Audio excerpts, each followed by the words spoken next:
Longmas, ça veut dire cheval, dragon, c'est pas son nom. D'ailleurs, vous donnez jamais de nom à vos œuvres, pourquoi? Ce que j'aime bien, c'est que les machines est une forme de neutralité qui permettent aux enfants, aux familles de s'approprier en fait l'objet.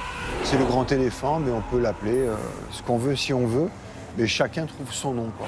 Je préfère ça plutôt que donner un petit nom aux choses, quoi. On n'a pas besoin de rentrer, c'est des géants, ça appartient à tout le monde en fait. Voilà. Est-ce que vous êtes né dans une famille d'artistes? Alors oui, mais ma mère était polyinstrumentiste, elle jouait d'une quinzaine d'instruments et puis elle dessinait aussi. J'ai une grand-mère qui était peintre et qui faisait aussi de la tapisserie et beaucoup de parents proches éloignés qui sont architectes ou peintres. Mais j'ai été sûrement énormément influencé par mon père sur l'acte de construire, qui travaillait qu'en pierre sèche, qui recouvrait jamais un bois de peinture, qui utilisait les matériaux pour ce qu'ils étaient et qui savait travailler aussi bien le cuir que le cuivre, que l'acier, que le bois, qui construisait des maisons tout seul. Et j'ai grandi dans ce monde de forger la matière en permanence avec des défis, puisqu'il construisait seul. Donc il relevait des poutres de 500 kilos tout seul pour les coller sur le toit. Il se débrouillait, quoi. À l'origine de la création, il y a le dessin. Oui, ça c'est très important, le dessin. Le dessin, votre passion pour le dessin, elle remonte à quand? Est-ce que vous avez voulu vous inspirer d'un artiste en particulier? J'ai pour inspiration la vie réelle et la nature. C'est vraiment ma première source d'inspiration. Je ne dis pas que je ne suis pas inspiré par un film, une musique que j'entends, ou j'ouvre un bouquin de Léonard de Vinci, ou des vieilles gravures de l'encyclopédie Diderot. Quand j'ouvre Internet, par exemple, c'est de l'inspiration, évidemment, à chaque fois mais je ne m'inspire pas directement d'auteurs ou d'autres artistes pour dessiner. Je dessine à ma manière et mes dessins sont aussi des plans qui contiennent un tas d'indications. C'est une façon de raconter des histoires, en fait, les dessins. Vous travaillez sur le mouvement. Est-ce qu'en la matière, vous avez des maîtres à penser?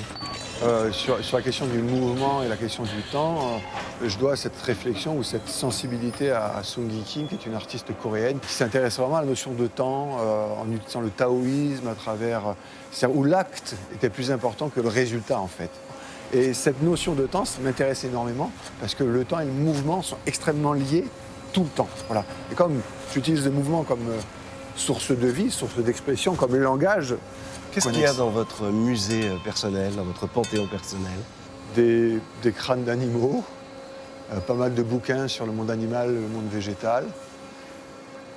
Tous les dessins que j'ai faits, j'y tiens énormément. J'ai peut-être 2000 planches comme ça qui sont proprement stockées, toutes scannées, répertoriées. Des disques aussi. La musique, ça a beaucoup d'importance. Oui, toute la musique produite depuis 25 ans, Mino Malan, Dominique Malan, qui compose pour nous des musiques. Et puis mes enfants.